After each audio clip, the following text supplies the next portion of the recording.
Hi friends, ఎలా ఉన్నారు? నేనైతే బాగున్నాను. ఈరోజు చేపల పులుసు ఎలా చేయాలనేది ఈ వీడియోలో చూపిస్తా.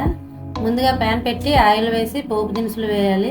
తర్వాత ఉల్లిపాయలు వేసాను, పచ్చిమిర్చి, ఎండుమిర్చి, కరివేపాకు, కొంచెం ఇంగువ. ముందుగా మసాలా చేసి పెట్టుకున్నాను. మసాలా అంటే ఏం కాదు, అల్లం, వెల్లుల్లి, టమాటా ఫ్లేవర్ కోసం వేసాను. ఇలా రెడీ చేసుకున్న ప్యూరీని పోపులో వేసాను.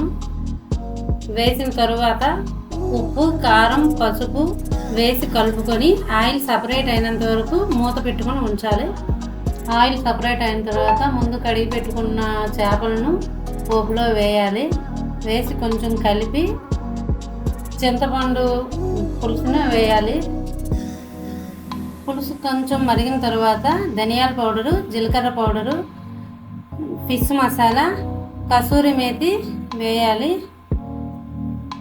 ఇంకాస్త మరిగిన తర్వాత కొత్తిమీర చల్లుకొని దించుకుంటే వేడి వేడి చేపల పులుసు రెడీ అండి. దీనిని వేడి వేడి అన్నంలో కలిపి తింటే ఎంతో టేస్టీగా ఉంటుంది. మీరు కూడా ఒకసారి ట్రై చేసి చూడండి.